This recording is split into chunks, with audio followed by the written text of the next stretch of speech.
In our ongoing series about the Indians reaching lands far away from India as indentured laborers under the British Raj, we have covered many countries till now. Today, we will talk about the small South American nation of Suriname, where a small population of Indian origin is present and thriving. Native groups like Arawak, Carib and Suriname inhabited Suriname for millennia, before Spanish explorer Vicente Yáñez Pinzón visited the region in 1500, after its coast was sighted by Christopher Columbus 2 years prior. Initially, settlements attempted by the Spanish, Dutch, British, and French failed, in part because of resistance by the native tribes. During the 17th century, Dutch and English settlers established plantations in Suriname, and the first permanent settlement of Europeans in Suriname was established by a group of British planters and their slaves in 1651.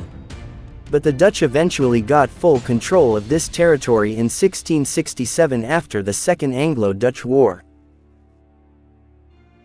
Suriname developed into a flourishing plantation colony under the Dutch. Sugar was the main export, and the production of coffee, cacao, cotton, indigo, and wood gained importance during the 18th century. The plantations relied heavily on the African slaves to cultivate, harvest and process the crops. This continued until 1863, when Netherlands abolished slavery. Naturally, it caused a massive labor shortage as most of the now freed former slaves refused to work on the plantations. In order to overcome this, the Dutch recruited indentured laborers from Indonesia, which was under their control, from India, through an agreement with the British, and also from China and the Middle East. On the 5th of June 1873, first batch of 399 Indians reached Suriname at Paramaribo, aboard Lalla Rookh. These and subsequent immigrants signed contracts to work for 5 years on plantations in Suriname. The labor contracts and additional local ordinances specified the rights and duties of the indentured workers and forced them to commit to the demands of their employers. Initially, the transport and living conditions of these laborers were so poor that even the British Viceroy of India described it as a new system of slavery. Eventually, their conditions improved greatly following the intervention of the British, who feared that the comparisons of the indentured labor system to slavery would tarnish their own reputation. Still, life for Indian laborers in Suriname wasn't much different from other colonies.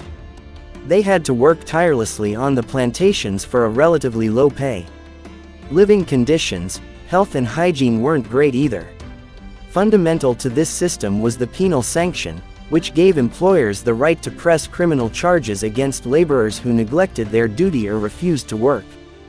Dutch tried to assimilate the Indians to Christian ideals, and Christian school education was put in place to civilize and turn them into reliable settlers.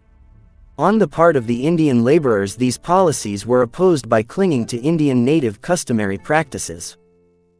There was a sharp increase in land ownership amongst Indians from 1895 onwards. Slowly, Indians rose in prominence in Suriname, from small-scale farming to lower rungs of administration. One major development was the establishment of Surinamse Migranten Vereniging, or Suriname Immigrants Association, in 1910, which indicated a desire among Indians to be considered and treated as residents of Suriname. On account of these, most Indians that reached Suriname chose to stay there on completion of their indenture ships. Overall, some 35,000 Indians were transported to Suriname till 1921. The Indian community in Suriname grew successful in multiple avenues in the 1920s, paving the way for them to receive the Dutch citizenship in 1927, and representation in the Surinamese politics from the 1930s. Negotiations for autonomy and universal suffrage in Suriname started in the 1940s, especially after the Second World War ended. This was when the Indo-Surinamese started to actively take part in the politics, and aligned themselves majorly with the United Reform Party, which has been a major political party since. Suriname became independent on the 25th of November 1975 after years of negotiations. Many Surinamese, including those of the Indian origin, left to live in Netherlands during this time, and many more had to leave the country during the Civil War in the 1980s. Today, There is a massive diaspora of Indian Surinamese in the Netherlands.